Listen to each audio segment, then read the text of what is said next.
오늘 말씀은 야고보서 3장 1절부터 12절 말씀입니다. 합독하시겠습니다. 내 형제들아, 너희는 선생된 우리가 더 큰 심판을 받을 줄 알고 선생이 많이 되지 말라. 우리가 다 실수가 많으니 만일 말에 실수가 없는 자라면 곧 온전한 사람이라 능히 온 몸도 굴레 씌우리라. 우리가 말들의 입에 재갈 물리는 것은 우리에게 순종하게 하려 그 온몸을 제어하는 것이라. 또 배를 보라. 그렇게 크고 광풍에 밀려가는 것들을 지극히 작은 키로서 사공의 뜻대로 운행하나니 이와 같이 혀도 작은 얼마나 작은 불이 얼마나 많은 나무를 태우는가. 혀는 곧 불이요 불의의 세계라. 혀는 우리 지체 중에서 온 몸을 더럽히고 삶의 수레바퀴를 불사르나니 그 사르는 것이 지옥불에서 여러 종류의 짐승과 새와 바다의 생물은 다 사람의 길들일 수 있고 길들여 왔거니와 혀는 능히 길들일 사람이 없나니 쉬지 아니하는 악이요 죽이는 독이 가득한 것이라. 이것으로 우리가 주 아버지를 찬송하고 또 이것으로 하나님의 형상대로 지음을 받은 사람을 저주하나니 한 입에서 내 형제들아, 이것이 마땅하지 아니하니라. 샘이 한 쓴물을 내겠느냐. 내 형제들아, 어찌 무화과 나무가 감난 열매를 포도가 무화과를 맺겠느냐. 이와 같이 짠 물이 단 물을 내지 못하느니라. 아멘.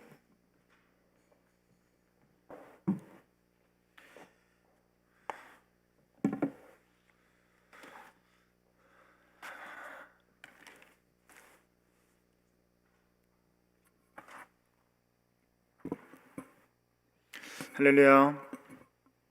할렐루야. 네. 이름을 거론하기가 좀 애매하네. 이제 뒤에 계신 분들 좀 요 앞쪽으로 오시면 더 좋을 것 같아요. 네. 감사합니다.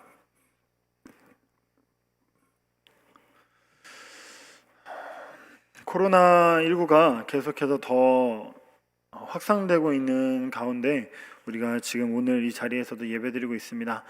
되도록이면 좀 자리를 떨어져서 앉아주시면 좋겠어요. 네, 모든 이들이 다 그렇게 해주시면 감사하겠습니다.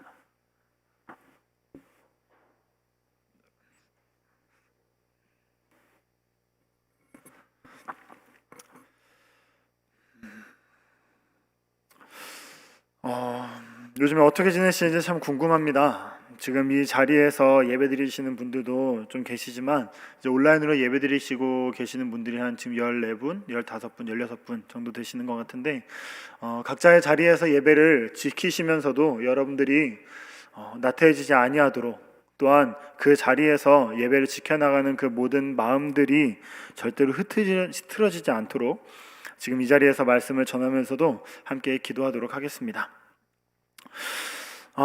자, 여러분들 오늘 본문 말씀은요, 말에 대한 부분들을 함께 나눠보려고 합니다. 말.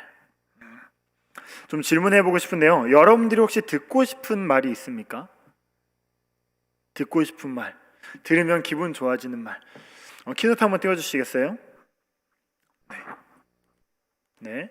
잘했어 라든지 사랑해 라는 말을 들었을 때 여러분들의 기분은 어떠신지. 네가 최고야, 네가 짱이야, 잘하고 있어 라는 말을 들었을 때 고맙다, 감사합니다, 미안해, 기도해 줄게, 힘내, 잘할 수 있어 라는 이야기들을 들어 나아갈 때 너를 참 좋아한다 라는 이야기를 들었을 때 우리의 마음에 어떤 마음이 듭니까? 혹시 여기에 있는 말들로 해서 여러분들의 마음이 위안을 얻었던 적은 있었는지요? 또한 이런 말들로 인해서 여러분들의 마음이 따뜻해졌던 적, 그리고 내가 너무나도 힘들 때 이런 말들로 인해서 내가 다시금 일어나야지, 다시금 걸어가야지 했던 적이 있었는지 참 궁금해지는 것 같습니다. 많은 이런 힘을 내게 해주는 그런 말들이 있는 것 같아요. 그런 말들, 너무나도 작은 말들이지만 그 말들에 우리의 진심을 담아서 이야기를 했을 때 비로소 그 말들로 인해서, 그 아주 작은 말들로 인해서 우리들이 힘을 얻고 나아갈 수 있는 것 같습니다. 오늘 우리가 계속해서 묵상하고 있는 이 야고보서 말씀은요, 사실 믿지 아니하는 사람들에게 읽혀지는 책은 아니에요. 믿는 사람들에게, 온전히 신앙생활을 하고 예수님을 아는 사람들이 읽어야 하는 책이 바로 이 야고보서입니다. 즉 그리스도인들이 들어야 될 최초의 복음적인 그런 말씀은 아니다라고 여러분들에게 이야기하고 싶은 거예요. 그럼 어떤 사람들에게 읽혀지는 책일까요? 복음을 받아들였으나 그 믿음이 고착화되어 가고 있는 그런 사람들에게, 혹은 믿음이 너무 공허해지고 어느 순간부턴가 형식화되어 가던 그런 사람들에게 정말 필요한 책이 이 야고보서의 말씀입니다. 그래서 오늘 이 자리에서 여러분들과 함께 이 말씀을 가지고 권면해 나아가고 싶습니다. 또한 이 자리에 계시는 모든 성도님들, 믿음의 동역자들에게 이 야고보서 말씀을 통해서 말에 대해서 함께 권면하며 나아가길 간절히 소망합니다. 우리가 하는 모든 말들에는요, 굉장히 중요한 힘들이 있습니다. 정말 중요한 힘들이 있어요. 때론 긍정적인 힘이 될 수도 있고, 때론 굉장히 부정적인 힘이 될 때도 있고, 혹은 하나님 안에서의 그 능력의 말들이 우리의 혀와 입술을 통해 나오는 경우들이 굉장히 많습니다. 오늘 본문 말씀을 통해서 그 힘이 어떤 힘들인지를 우리가 분명히 알기를 원하고요. 또한 그 말의 힘들을 온전히 하나님 뜻 안에서 사용하며 나아갈 수 있는 저와 여러분들이 되길 간절히 소망합니다. 첫 번째는요, 말은요, 방향을 바꿀 힘이 있다라는 것입니다. 오늘 본문 3절에서 4절 말씀 함께 읽도록 하겠습니다. 함께 봅니다. 시작. 우리가 말들의 입에 재갈 물리는 것은 우리에게 순종하게 하려고 그 온몸을 제어하는 것이라. 또 배를 보라. 그렇게 크고 광풍에 밀려가는 것들을 지극히 작은 키로서 사공이 뜻대로 운행하나니. 아멘. 오늘 본문에서는요, 이 말을요, 타는 말로서 비유하고 있습니다. 이 말 보시니까 어떤가요? 약해 보이나요? 네, 굉장히 와일드해 보이고, 굉장히 거칠어 보이고, 굉장히 강해 보이죠. 우리가 저 말을 제어하기 위해서 해야 되는 일이 뭘까요? 말을 끌어안으면 될까요? 나랑 같이 가자 하면 될까요? 그러면요, 저 말을 우리가 운행하기 위해서 우리는 저 말에게 무엇을 해야 될까요? 입에 재갈을 물리고 그 재갈에 곶비를 매달아서 그 곶비를 우리가 분명하게 꽉 잡아야만 이 말을 우리가 우리의 뜻대로 움직이게 할 수 있습니다. 우리가 그 곶비를 잡는 것, 그리고 그 곶비는 어떻게 보면 우리가 끈으로서 잘 볼 수 있겠지만 이 재갈에 대해서는 우리가 생각을 별로 못하는 것 같아요. 정말 작아 보이는 재갈이지만 그 재갈이 없다면 말에게 곶비를 물리지 못할 것입니다.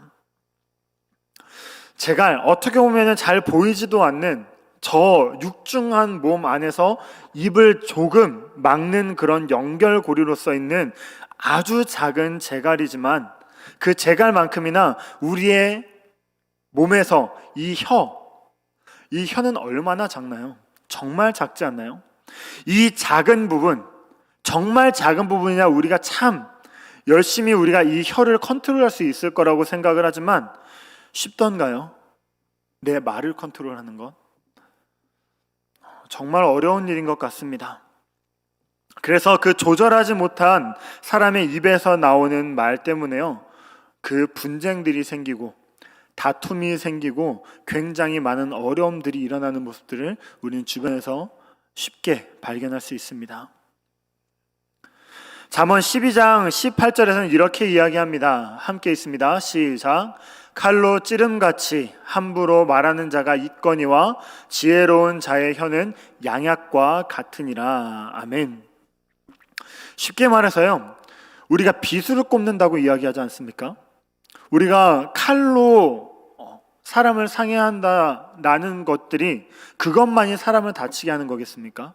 아니요, 그렇지 않습니다. 우리의 이 작은 혀로서 그 사람의 마음을 찌르는 굉장히 날카로운 비수가 될 수 있다라는 것입니다.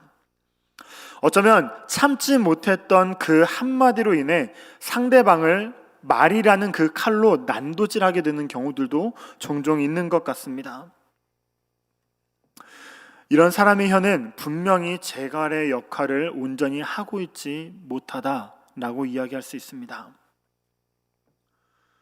오늘 말씀에서요, 사도 야고보는 이 작은 재갈처럼 우리의 몸에서는 아주 작은 혀지만 그 혀가 가지는 영향력은 매우 크다라는 사실을 분명히 이야기하고 있습니다. 만일 우리가 그 재갈의 고삐를 컨트롤하지 못해서 타고 있던 말이 엄청나게 크게 활개를 친다면 우리는 낙상해서 굉장히 큰 부상을 당하게 될 수도 있습니다. 때론 그 말을 컨트롤하지 못해서 주변에 있는 많은 사람들이 상해를 입게 될 수도 있는 일입니다. 이처럼 우리의 혀와 입술을 우리가 다스리지 못하면요, 여러분들 주변에 있는 많은 사람들이 다치게 될 수도 있다라는 거예요. 사실상 우리의 주변에 있는 사람들은 어떤 사람들입니까? 단순히 세상에서 우리와 함께 업무를 보고 일을 하는 그런 사람들입니까? 우리의 주변에 있는 정말 소중한 사람들이 있지 않습니까? 지금 우리의 옆에서 함께 예배드리고 있는 많은 믿음의 동역자들이 있지 않습니까? 우리가 우리의 혀에 온전한 재갈을 물리지 못한다면 우리의 주변에 있는 많은 동역자들에게 그런 위해가 갈 수 있다라는 사실을 우리는 분명히 알아야만 합니다. 잠언 10장 19절에서는 이렇게 이야기합니다. 말이 많으면 허물을 면하기 어려우나 그 입술을 제어하는 자는 지혜가 있느니라. 아멘. 분명히 말씀하고 있습니다. 말이 많으면 허물을 면하기 어려우나 그 입술을 제어하는 자는 뭐가 있다고요? 지혜가 있다라고 분명히 이야기하고 있습니다. 사실상 말은 아주 작은 것입니다. 하지만 그 말의 전환으로 인해서 많은 이들이 감정의 방향을 바꾸고요, 마음의 방향을 바꾸고요, 삶의 방향을 바꾸는 것들을 우리는 분명히 알 수 있습니다. 세상에서도 좋은 연설들은 많은 사람의 마음을 바꿉니다. 또한 좋은 대화는 그 사람의 마음을 온전히 따뜻하게 만드는 그런 힘이 있다는 것을 우리는 분명히 알아야 합니다. 우리가 우리의 혀와 입술을 통해서 하게 되는 말들 또한 그런데 우리의 삶에 있는 가장 중요한 말, 그 말이 바로 무엇입니까? 바로 하나님께서 우리에게 주시는 그 말씀입니다. 히브리서 4장 12절에서는 이렇게 이야기하고 있습니다. 함께 있습니다. 시작. 하나님의 말씀은 살아있고 활력이 있어 좌우에 날선 어떤 검보다도 예리하여 혼과 영과 및 관절과 골수를 찔러 쪼개기까지 하며 또 마음의 생각과 뜻을 판단하나니. 아멘. 하나님의 말씀은 예리한 검과 같고 혼과 영과 및 관절과 골수를 찔러 쪼개기까지 한다라고 분명히 이야기하고 있습니다. 말에게 재갈을 물려 그 힘센 말의 방향을 바꾸는 것처럼요, 하나님의 말씀은 우리의 삶의 방향을 온전히 바꿀 수 있는 그런 능력이 있는 말씀임을 우리는 분명히 알아야만 합니다. 또한 그 말씀들을 하나님께서는 텍스트로서 많은 사람들에게 주시기도 하지만 믿는 우리들의 혀와 입술을 통해 선포되는 그 모든 말씀들을 통해서도 하나님께서는 분명히 역사하신다라는 것입니다.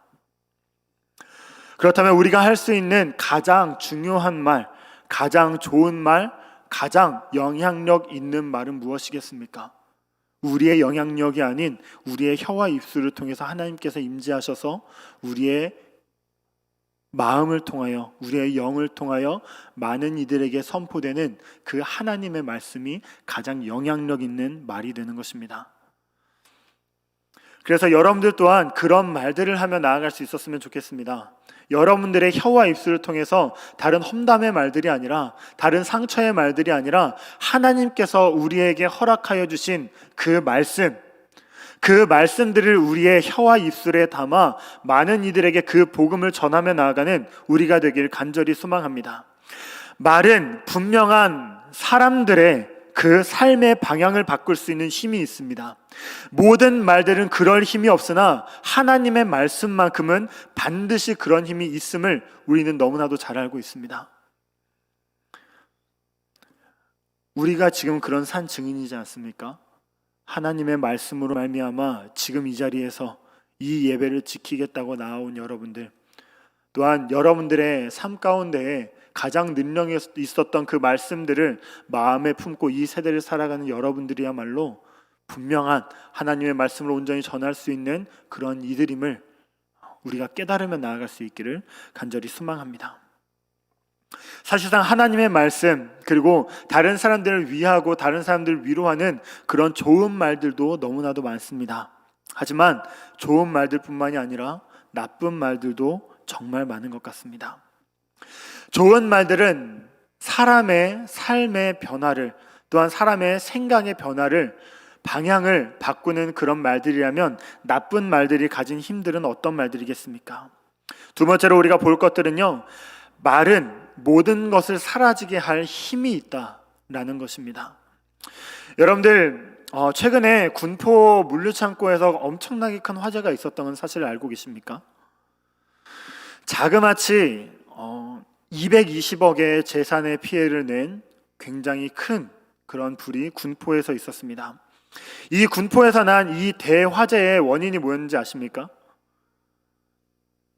한 근로자가 피던 담배, 그 꽁초를 아무 데나 버린 그 아주 작은, 정말 어떻게 보면 3cm도 안 되는 그 꽁초에서부터 시작된 불이 220억의 재산의 피해를 낸 정말 큰 불로서 번졌다라는 것들을 우리는 분명히 알 수 있습니다. 아주 작은 불씨더라도요, 모든 것을 태울 힘이 있어요. 금년에 가장 심한 화재가 무엇이었습니까? 캘리포니아 산불, 뉴스에서 많이 보셨죠?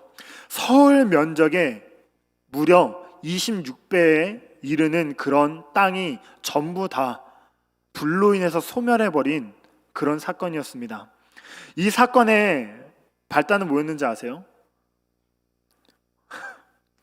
진짜 뉴스 보면서 참 당황스럽더라고요. 아기를 임신을 했는데 그 임신한 아기가 남자인지 여자인지를 이제 알려주는 그런 파티를 열었대요. 근데 그 파티에서 폭죽을 쐈대네요.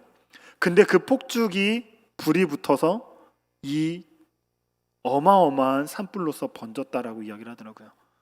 당황스럽지 않습니까? 아주 작은 불씨입니다. 정말 작은 불씨예요. 근데 그 불씨로 인하여 어떻습니까? 모든 것들을 태워버리는 화마가 되어버린 사건들을 우리는 우리의 주변에서 굉장히 쉽게 찾아볼 수 있습니다.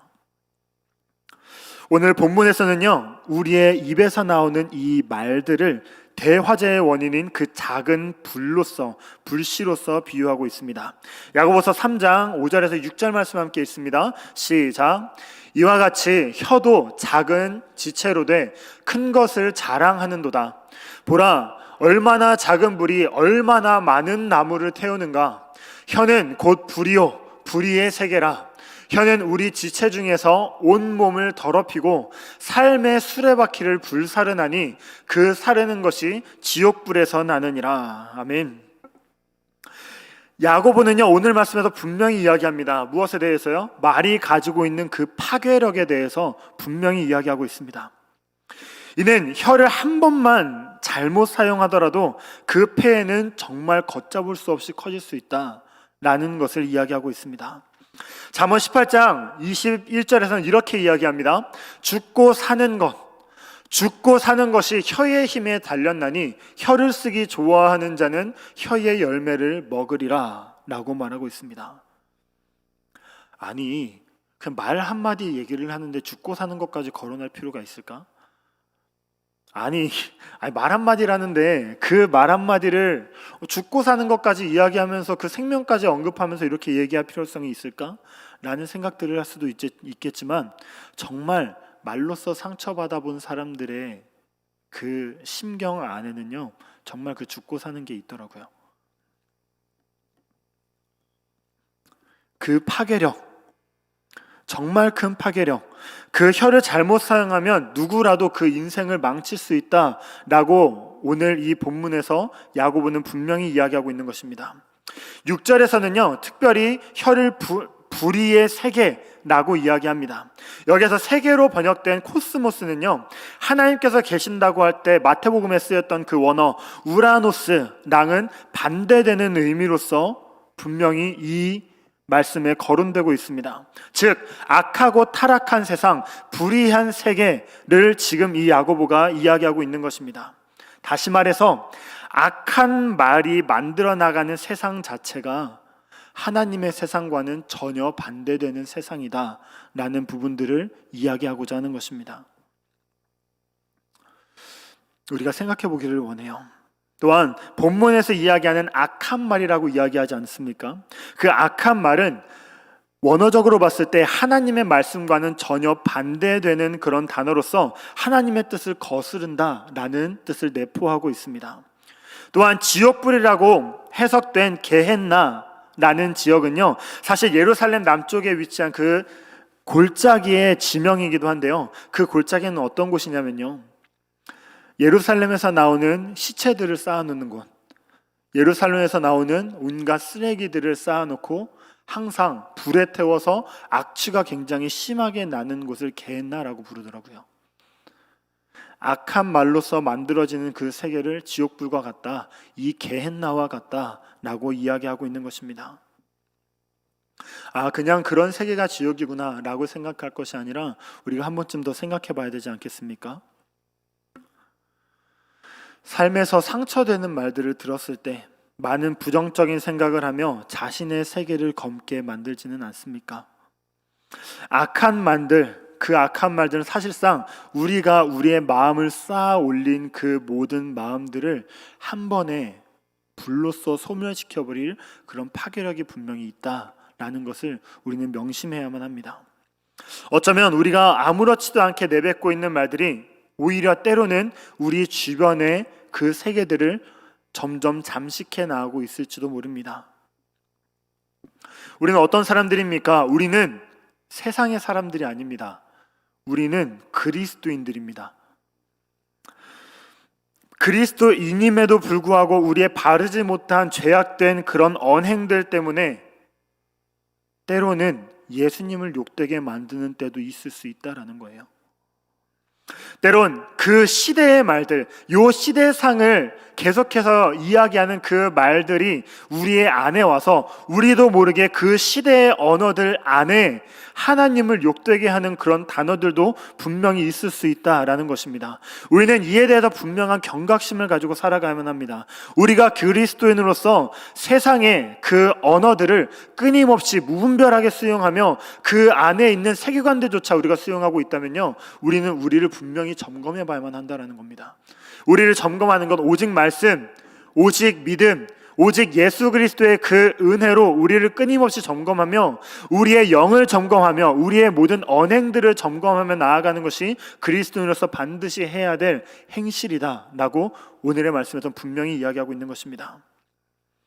우리도 모르게 우리의 입에서 나오는 그런 악한 말들을 하나님께서는 결코 기뻐하지 않으십니다. 곱씹어 보시길 원해요. 우리의 혀와 입술에서 나오는 말들, 우리가 그 말들을 곱씹어 봤을 때 하나님의 말씀에서 나오는 그 단물들이 우러나오는지, 아니면 우리의 혀와 입술에서 나오는 말들을 우리가 곱씹어 봤을 때 세상에서의 그런 독극물들이 나오진 않는지 우리가 끊임없이 점검하며 고민하며 나아가야만 합니다. 우리는 입술을 통해 나오는 말들로 누군가를 험담하고 있지는 않은지요.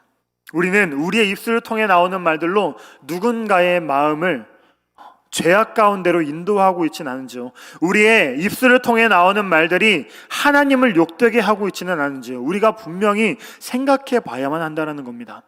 끊임없이 그 시간 가운데서 우리가 우리를 흘려보내서는 안 됩니다. 하나님의 말씀을 우리가 온전히 우리의 마음 가운데 붙들고 우리의 삶을 바꿔주신 그 하나님의 말씀을 우리의 마음판에 완전히 새기고 그 새긴 말씀들로 우리의 모든 것들을 점검하며 나아가야 한다는 거예요.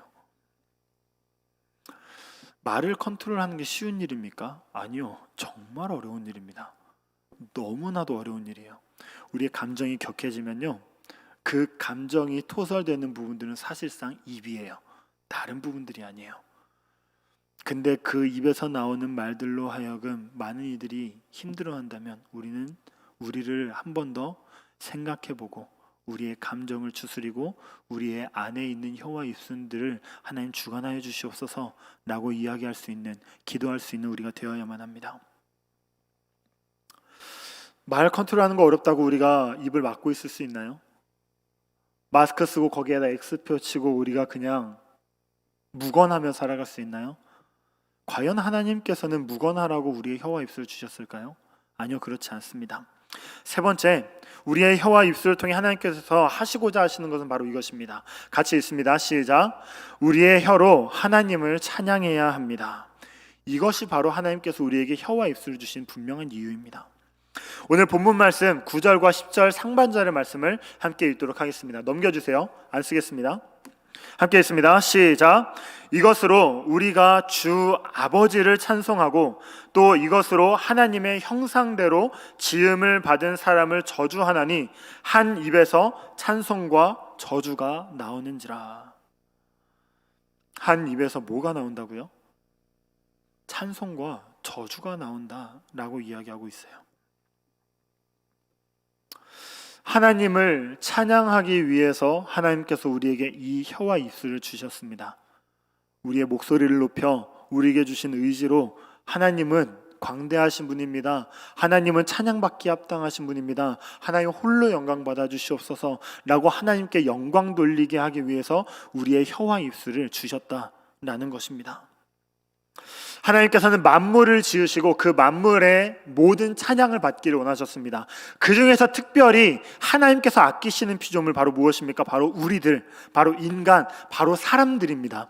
이 사람들에게는요, 자유의지라는 걸 허락하여 주셔서 기계적으로 찬양하는 것이 아니라 하나님께서 우리가 허락하여 주신 그 의지로 말미암아 하나님을 선택하며 하나님께 찬양하기를 하나님께서는 정말 매우 바라셨습니다. 하지만 죄가 들어온 나머지 우리는 어떻게 됩니까? 우리의 혀와 입술을 어떻게 사용합니까? 하나님을 찬양하는 데 사용합니까? 아니요. 오히려 하나님의 마음을 어렵게 만드는데 우리의 혀와 입술들이 끊임없이 사용되고 있었다라는 것들을 우리는 우리의 삶을 통해서도, 그리고 그 전에 있었던 모든 역사를 통해서도 분명히 알 수 있습니다. 우리는요, 자발적으로 하나님을 찬양하며 나아가야만 했던 사람들입니다. 하지만 그러지 못하는 가운데 하나님께서 율법을 허락하셨고 또한 그 율법으로 우리의 죄악된 것들을 다시금 드러내셨고 이제는 그리스도의 은혜로 말미암아 그것들이 다시금 가능하게 하여 주신 것이 지금 우리가 살고 있는 이 세대입니다. 우리는 하나님께서 주신 혀와 입술로 다른 것들 말고요, 하나님을 찬양해야 합니다. 비록 우리가 누군가 저주하고 싶을 때도 있을 수 있어요. 비록 우리가 우리의 혀와 입술로 마구마구 죄를 짓고 싶을 때도 분명히 있습니다. 하지만 그런 모든 상황들 안에서도 하나님께서는 그냥 참아라 라고 이야기하시는 것이 아니라 그 모든 상황들, 정말 그 모든 상황들 안에서도 하나님을 찬양해야 된다라고 하나님은 얘기하세요. 열받을 때도, 짜증날 때도, 힘들 때도, 뭔가 내 마음대로 안 될 때도 입술로 죄를 지으라고 하시는 것이 아니라 그 상황 가운데서도 하나님을 찬양하라고 얘기를 하세요. 할 수 있으시겠어요? 해보셨나요? 그런 사람이 있을까요? 네, 있어요. 누가 있을까요? 우리가 알고 있는 그 구약 성경에서 있는 바로 다윗 왕이 그런 사람입니다. 다윗은요, 모든 상황 안에서도 하나님을 찬양했던 사람으로 유명한 사람이에요. 그렇죠? 본문 말씀 한번 볼까요? 시편 57편 7절 말씀 한번 읽도록 하겠습니다. 1절 말씀부터 먼저 있습니다. 시작. 하나님이여 내게 은혜를 베푸소서. 내게 은혜를 베푸소서. 내 영혼이 주께로 피하되 주의 날개 그늘 아래에서 이 재앙들이 지나가기까지 피하리이다 라고 이야기하고 있습니다. 이 시편 57편은요 언제 쓰여진 말씀이냐면요, 다윗이 사울왕, 자신을 죽이려고 모든 군대를 모아서 자신을 쫓아오는 그 사울왕에게서 피해서, 피신해서 굴 안에서 힘들어하며 썼던 시가 바로 이 시예요. 1절만 얼핏 보면 하나님 저 좀 살려주세요. 하나님 제가 진짜 너무 힘들거든요. 하나님 제가 은혜 좀 베풀어 주시면 안 될까요? 라는 그런 호소하는 그런 글로서만 우리가 보이겠지만 그 뒤에는 7편 말씀에서 7절 말씀에서는 이렇게 이야기하고 있습니다. 하나님이여 내 마음이 확정되었고 내 마음이 확정되었사오니 내가 노래하고 내가 찬양하리로다, 찬송하리로다 라고 이야기하고 있습니다. 이 앞에 부분들 좀 익숙하지 않나요? 내 영혼이 확정되고 확정되어 싸우니, 이 찬양의 가사가 제목이 뭔지 아세요? 모든 상황 속에서. 그렇죠? 다윗은요 정말 모든 상황 속에서 찬양을 했던 그런 사람이었던 것 같아요. 비록 그 다윗도 범죄를 했습니다. 근데 그럼에도 불구하고 이 다윗은 하나님을 끊임없이 찬양하던 그런 사람이었어요. 우리가 만약에 다윗 입장이면 어땠을까요? 나를 죽이기 위해서 온 나라에 있는 군대들이 나를 쫓아오고 있어요. 눈앞에 있어요. 그거 아세요? 그 다윗이 끊임없이 도망다니던 그 땅이 경상도 정도의 그런 면적밖에 안 된대요. 근데 그 면적에 있으면서 사울 왕의 그 눈을 피해 다니던 그런 다윗의 마음은 어땠을까요? 굉장히 조마조마하지 않았을까요? 그 혀와 입술로 하나님을 찬양하기보다 하나님 제발 저 사람 좀 죽여주시면 안 될까요? 제가 너무 힘든데 전 아무 잘못도 한 게 없는데 저 사람 좀 제발 그쳐주시면 안 될까요? 그냥 다리 문대인을 분질러버려서 그냥 저 사람이 저 자리에서 움직이지 못해서 저를 찾지 못하게 해주시면 안 될까요? 이런 얘기들 하고 싶지 않았겠습니까? 하나님을 원망할 수도 있지 않았겠습니까? 하나님 왜 제게 기름을 부어서 저는 기름 부음 받은 것밖에 없는데 왜 저는 이런 수모를 겪어야 하죠? 하지만 다윗은 그 모든 상황 가운데에서도 하나님을 찬양하던 사람이었습니다. 다윗이 대단한 사람이라서 그럴까요? 아니요. 다윗의 마음에 하나님께서 그런 찬양의 마음을 허락하셨기 때문에 그 혀와 입술로 하나님을 찬양할 수 있었던 겁니다. 자신의 마음 가운데에 하나님을 두는 것, 그리고 자신의 혀와 입술을 주관하여 달라고 하나님 앞에 기도하는 것, 또한 하나님 내가 모든 상황들 가운데에서 하나님을 찬양할 수 있도록 주님 나를 도와주시옵소서 라고 기도하는 마음들이 우리의 마음 가운데 있기를 간절히 소망합니다. 다윗이 그 찬양했던 입으로 누군가를 저주했던 적은 있을까요? 떠오르는 사건이 있습니까? 다윗은 아들에게 배반당했던 사람이에요. 근데 그 아들을 저주했을까요? 아니요, 오히려 안타까워했습니다. 우리가 찬양하고 있는 그 입을 통해서 저주의 말이 나왔을 때 하나님께서 기뻐하실까요? 아니요, 전혀 기뻐하지 않으십니다. 오늘 야고보 사도도 분명히 이렇게 이야기하고 있습니다. 찬양이 나오는 그 입술에서 어떻게 저주의 말이 나오겠느냐라고 분명히 그 성도들에게 이야기하고 있는 것입니다.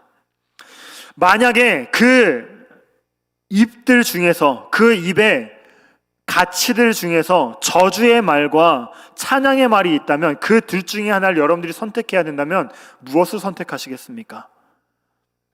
저주의 말을 선택하시겠어요? 열심히 입으로 다른 이들을 저주하며 험담하며, 물론 마음은 그때 당시엔 시원할 수 있겠죠. 하지만 그 쓴소리를 했을 때 여러분들 마음이 어떠셨습니까? 생각해보면 어떨까요? 저주의 말로써 그 우리의 혀와 입술을 사용하는 것이 아니라 이것을 완전히 버려버리고 하나님을 찬양하는 혀와 입술로써 우리의 이 모든 것들을 사용하며 나아가야 한다는 것입니다. 당연해요. 왜요? 우리는 구원받은 백성들이니까요. 하나님께서 기뻐하시는 일을 쫓아가는 사람들이 바로 우리 그리스도인들이니까요. 하나님의 뜻을 따라 살아가는 사람들이 바로 우리 그리스도인들이니까요. 믿음의 사람들이잖아요. 하나님을 끊임없이 찬양하는데 우리의 혀와 입술을 사용할 수 있는 저와 여러분들이 되길 간절히 소망합니다.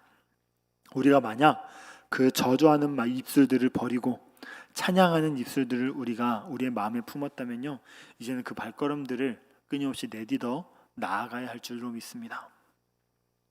말씀의 결론을 맺도록 하겠습니다. 우리나라 속담 중에서는요, 말 한마디가 천냥빚을 갚는다라는 속담이 있습니다.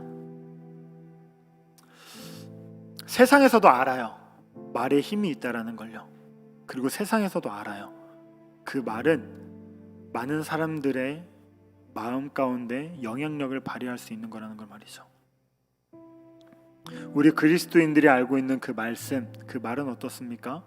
우리의 삶을 변화시킬 수 있는 말씀입니다. 또한 그리스도인들의 혀와 입술을 통해서 하나님께서 선포하시는 말씀들은 어떻습니까? 그 말씀들 또한 많은 사람들에게 위안을 주고 많은 사람들이 복음의 길을 걸어갈 수 있도록 하는 그런 힘들이 분명히 있음을 우리는 알아야만 합니다. 반대로는 어떨까요? 반대로 이야기했던 것처럼 삶을 망칠 만한 그런 힘들도 분명 우리의 혀와 입술 가운데 있다는 거예요. 에베소서 4장 29절에서는 이렇게 이야기하고 있습니다. 무릇 더러운 말은 너희 입 밖에도 내지 말고 오직 덕을 세우는 데 소용되는 대로 선한 말을 하여 듣는 자들에게 은혜를 끼치게 하라. 듣는 자들에게 은혜를 끼치게 하라 라고 이야기합니다. 덕을 세우는 말들을 해 나아가길 소망해요. 단순히 그냥 힘내, 그 사람에게 그냥 어떤 그 사람의 마음만을 시원케 하는 그런 말들이 아니라 우리는 그리스도인들로서 그 복음의 말씀들을 그들에게 전달할 수 있기를 소망해요. 또한 그들의 마음을 시원하게 하는 것을 더 나아가서요, 하나님께서 그들을 참된 복음으로 이끌어 나가는 그 말들이 우리의 혀와 입술을 통해서 전달될 수 있기를 간절히 소망합니다. 오늘 본문 말씀에서는 이렇게 이야기합니다. 우리가 다 실수가 많으니 만일 실수가 없는 자라면 곧 온전한 사람이라 능히 온 몸도 굴레를 씌우느니라. 잠깐 말씀 띄워주시겠어요? 우리가 다 실수가 많죠. 그래요, 맞아요. 실수가 많아요.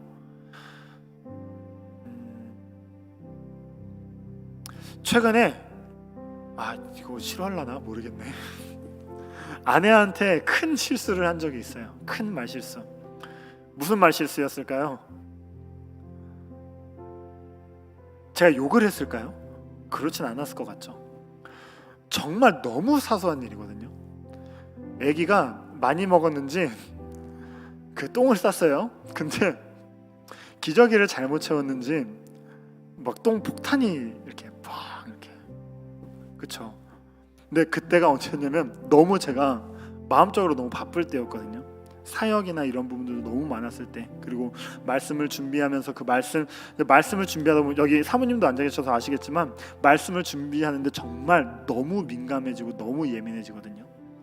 고쳐야 될 말씀 것 같기도 해요. 근데 그 가운데서 아내한테 딱 한마디 했어요. 뭐라고 했냐면요, 잘 좀 하자, 이렇게 얘기를 한 거예요. 제가. 아내 마음이 어땠을까요? 너무 열심히 하고 있고 너무 열심히 육아를 하고 있는데 제가 그 한마디 하니까 아내가 갑자기 눈물을 주르륵 흘리는 거예요. 저는 바로 나갔어야 됐었는데 나가기 전에 저도 너무 미안한 거예요. 그래서 아내를 잡고 저도 울면서 미안하다고, 정말 너무 미안하다고, 내가 진짜 너무 잘못했다고. 정말 마음이 그래요. 우리의 혀와 입술들을 정말 우리의 마음이 조금만 요동치더라도 우리의 말실수를 너무 간단하게 하는 게 우리들이더라고요. 근데 우리가 그냥 우리의 입에 재갈을 물린다고 해서 이 말실수들이 없어질까요? 아니요. 분명한 목표가 있고 분명한 목적점이 있어야만 우리가 달려갈 수 있는 힘이 생기죠. 그 목적점이 바로 여기에 있는 거예요. 2절 말씀 다시 한번 더 띄워주시겠어요? 2절 말씀이요. 방금 읽었던 말씀이요. 만일 말에 실수가 없는 자라면 이라고 하는 이 말이라고 쓰여있는 이 단어가요, 다른 데에서는 다른 단어들을 쓰는데요, 굳이 이 말이라는 단어를 헬라어로 로고스로 쓰고 있더라고요. 호 로고스, 정관사 호가 붙은 로고스로서 이야기를 하더라고요. 즉 그냥 말로 써도 우리가 해석하면 이렇구나라고 넘어갈 수도 있겠지만 이 말은 말씀들, 그 율법들, 모든 하나님의 말씀들까지도 이야기를 하며 만일 그 호 로고스에 실수가 없는 자라면 이라고 이야기를 하는 거예요. 한 분밖에 떠오르지 않습니다. 예수님밖에 안 떠올라요. 예수님이라는 그 온전한 사람이라 능히 온몸도 굴레 씌우느니라 라고 이야기를 하고 있어요. 말 실수하기 싫다고요? 우리의 말에 정말 선한 영향력들을 담고 싶다고요? 단 한 가지밖에 없어요. 예수님을 따라가면 돼요. 그리고 예수님께서 행했던 그 팩트, 사복음서에 보면요, 예수님께서 행하신 정말 많은 말들이 있거든요. 그 말들을 우리가 따라가면 돼요. 너무 많은 말들이 있어서 이 자리에서 얘기할 수는 없겠지만 단적으로 몇 가지만 예를 들어 보면요, 어떤 한 서기관이 와서 예수님한테 묻습니다. 예수님, 우리가 가지고 있는 이 율법을 요약하자면 가장 중요한 말씀이 뭔가요? 라고 했을 때 예수님이 뭐라고 답하셨어요? 이거야 라고 얘기하셨어요? 아니요, 너는 어떻게 생각하는데? 라고 얘기를 했어요. 서기관이 이걸 왜 물어봤을까요? 예수님을 시험하고자 한 것도 있지만 자기의 위대함을 드러내기 위해서도 있었어요. 예수님은 그 서기관에게 다시 되묻는 거예요. 너는 어떻게 생각하는데? 그 서기관이 자신 있게 이야기합니다. 먼저 하나님을 사랑하고 내 이웃을 내 몸과 같이 사랑하는 것, 이게 가장 중요한 것 같습니다. 이렇게 얘기를 해요. 그럼 예수님 뭐라고 얘기해? 그게 맞아. 그냥 거기서 끝나지 않아요. 그게 맞아. 그걸 그렇게 행하면 돼 라고 이야기를 하시는 게 예수님의 화법이에요. 그것만 그럴까요? 한 사람이 와서 세 개를 들고 와서 예수님에게 이야기합니다. 예수님, 이 돈을 가이사에게 바치는 게 맞습니까? 라고 물어봐요. 예수님이 뭐라고 대답하세요? 좀 어려운 문제인데 잠깐만 기다려봐 라고 얘기하지 않으세요. 뭐라고 얘기하세요? 가이사의 것은 가이사에게, 하나님의 것은 하나님에게 바치라라고 이야기를 해요. 그 우문에 완벽한 현답을 내리시는 하나님을 발견할 수 있어요. 우리는 하나님이 아니라서 이게 불가능하다고요? 그쵸? 우리는 하나님이 아니라서 불가능하죠. 하지만 성령 하나님께서 우리 안에 임재하여 주셔서 하나님께서 우리의 혀와 입술을 주관하신다면 우리는 그런 믿음의 삶, 그 안에서의 예수 그리스도의 그 언행들을 닮아가는 삶을 우리가 분명히 살아낼 수 있을 거예요. 우리가 그런 삶을 살아갈 수 있기를 간절히 소망합니다.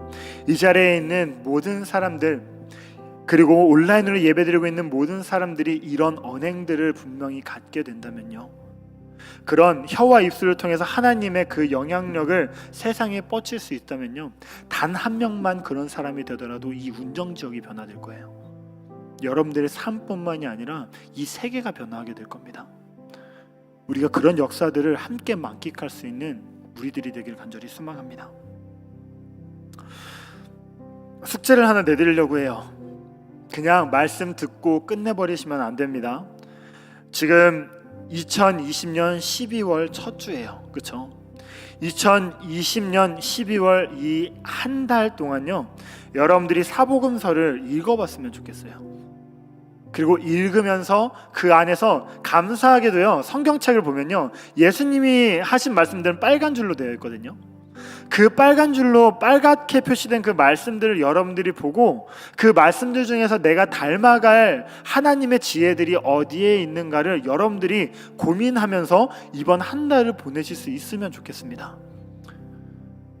이 부분들로 해서 한번 좀 캠페인들을 열도록 할게요. 그래서 여러분들 이런 한 달을 살아가고 또한 이런 한 달로 인해서 여러분들의 세계가 먼저 흑암이 아니라 빛 대신 예수 그리스도로 말미암아 여러분들의 삶이 먼저 그 언행들로 말미암아 변화될 수 있는 그런 시간들이 되길 간절히 소망해요.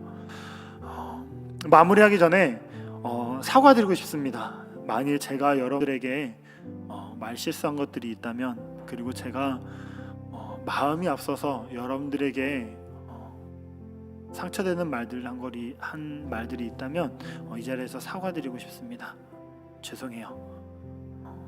그래서 여러분들이 용서해 주시고 또한 그 용서하는 마음으로 여러분들도 끊임없이 그런 말들을, 온전한 말들을 하며 나아갈 수 있는 저와 여러분들이 되길 간절히 소망합니다. 기도하겠습니다. 고맙고 자비로우신 하나님을 찬양합니다.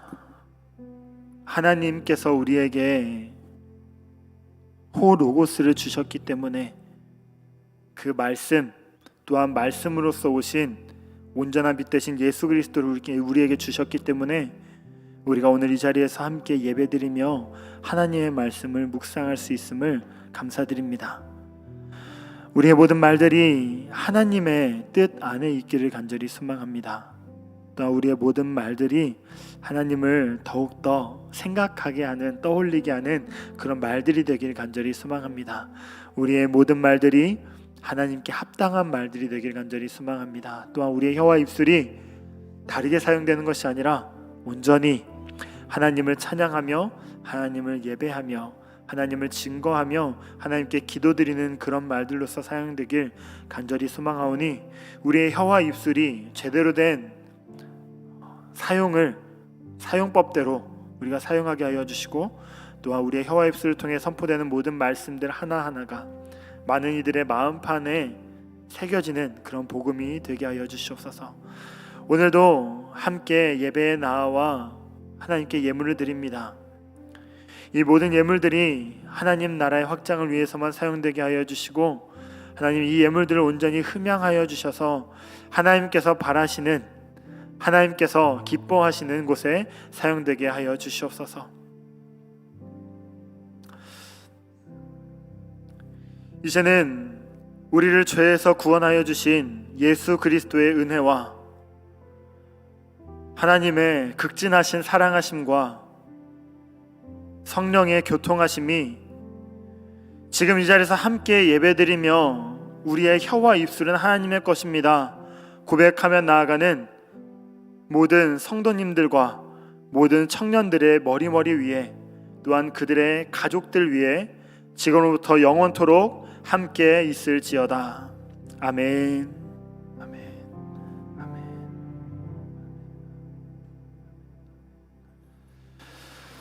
감사합니다. 예배 마쳤습니다.